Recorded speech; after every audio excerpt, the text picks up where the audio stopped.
Hi, how you doing today? I'm good. How are you, Stephen? I'm doing well. I don't recognize you because every time I see you, you look different. And today I know, you're just right? Doug. It's just Doug. Yeah, It's that's been fun with what we do in the shadows that in the last couple seasons, having just me with a wig was kind of, oh, they gave me a lovely gift with that. You have an incredible catalog of work. What Yeah. place will playing the Baron hold for you? The Baron holds such a special place in my heart. I think probably because of the comedy element. That's what sets this one a little bit apart from other things I've done in my now 38-year career.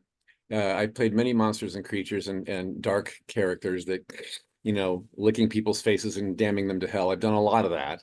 But with the Baron, it's, to take all the vampire tropes and make ruthless fun of them and to be the all-powerful, leader of this band of vampires who is every bit an idiot as much as they are. Uh, you can't help but go to work and laugh every day that you're there. So he holds a very special place. I also take a cue off the fans. And when I do something, if it lands with an audience and they want to tell me about it, and so when I do the convention circuit, for instance, I hear lots of feedback. And the Baron has risen so fast in all of the characters I've played over the years to be one of the main ones that people ask about, want an autograph from, want to, you know what I mean? So that speaks a lot, I think, when the fans respond like that.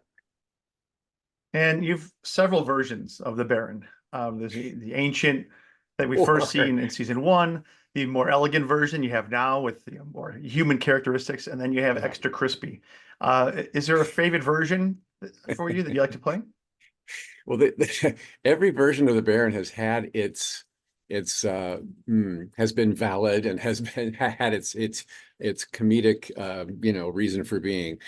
Of course, I like the convenience of being the rejuvenated Baron with just my face with some beauty makeup and a wig. Love it. Um, I don't know. Gosh, the episode that over the years that people tend to pinpoint the most is when I was still kind of like scraggly, wrinkly with pointy ears.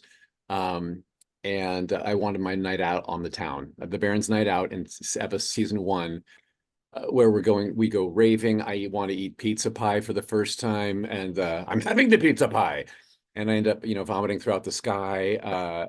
That gets mentioned more than anything. So there's that. But golly, I also think that when you thought I was dead the second time well, the first time I got burned by the sun, and they had a big funeral, they put me down. I was buried in the backyard, and then I wasn't dead. They dug me up out of the backyard, and I'm a burnt half carcass that had broken in half with one arm. That was hilarious because to get around, I rode on the back of the Hellhound. I had a Barbie car that I rode around in. So that gets mentioned an awful lot too. Yeah. It's amazing how much comedy they squeeze into every episode, every season, every Oh, character. yeah. It's really wonderful to watch.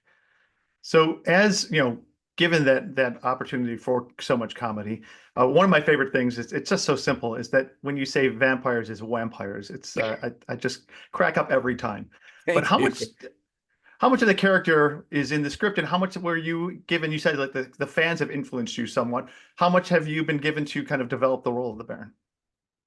Well, the writers do such a smash bang up wonderful job of giving us like really everything we need, I think.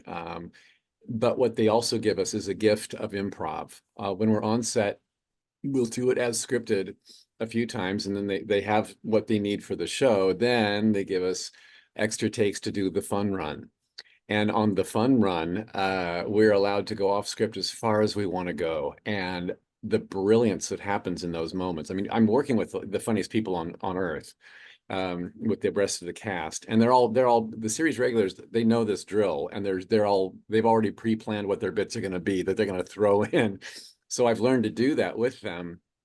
Uh, and when you see a long, complicated word with many syllables, it's like, that's a great opportunity to mispronounce something. So so the Baron tends to and I've noticed this when I've traveled abroad before that when someone's speaking English and it's not their first language, they do want to sound out every syllable, and I've noticed in Eastern Europe when I've worked there and lived there for months at a time, occasionally V's and W's get transferred with each other.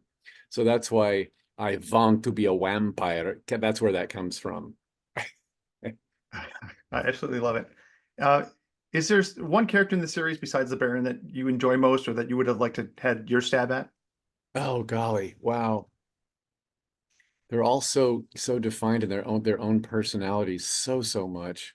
Um, I th- I love Harvey again with his Guillermo character.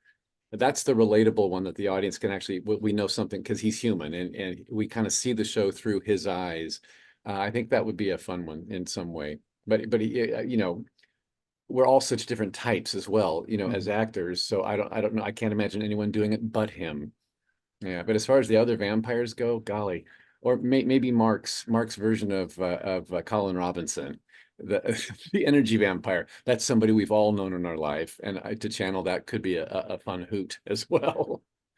Yeah, you're also perfect, but you're also talented. So it'd be really interesting to see what if you were, you were Nandor? What if, because Yeah. it would be a very different character, but I'm sure it'd Well, be an amazing thing to see as well, well. Nandor is such that that ancient warrior. I don't know. I don't know that I that would I have to channel a lot for that. Uh, Hey, I'm sure you can do it. You're a talented individual. oh gosh, I've seen a lot of your work. very kind of you. Thank you. So as the series comes to a close, is there a moment or a scene that you enjoyed most? One that's like going to be like that memory that always sticks with you? Wow.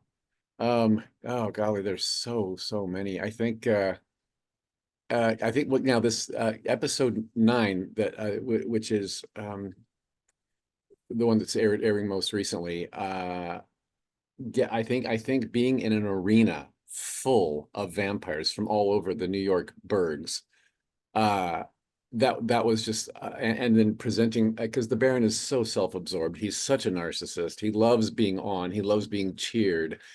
And so when that went amok, and then he had to fight his way back to be cheered again. And he just and he made them cheer for him. Like I don't know that he's earned it really, but that's for somehow being in an arena and doing a spin in a fabulous outfit. Oh my gosh, the costume department on this show has knocked it out of the park every time they've dressed me or any of us in anything. So yeah, I think taking a spin on the stage and being cheered by all these vampires, all the different types of vampires. We had the Valley Girls, we had the bikers, we had the, all these different, and the baristas. Oh my gosh, Baristas. it was a lovely surprise. So I think that and taking my rightful place as the leader of the region again, and our little surprise visit from Mr. Skarsgård. Very nice, surprise there. That was, Oh, he was, love and that. all of the background actors in that arena that day were just like nutty cakes to see him. They're like, oh my gosh, it's because nobody announced that he was coming. It was great. It was so great. Okay. Well, close quickly with, is there anything you'd like to say to the fans as a goodbye and perhaps do it in the Baron's voice? Oh, golly. Everyone who has supported the vampires in what we do in the shadows all of these years, thank you. I want to thank you from the bottom of what I have of my heart. Not much. It's a small heart. You humans have bigger hearts. Thank you for having those hearts and for sharing them with us all of these years. I will live longer than you, so goodbye. Fantastic. It's amazing to watch brilliance in action. Thank you so much for your time, your work on the series. I'm gonna miss it, but I mean, we've got 6 great seasons, so thank you for all of those. Oh, thank you so much, Stephen.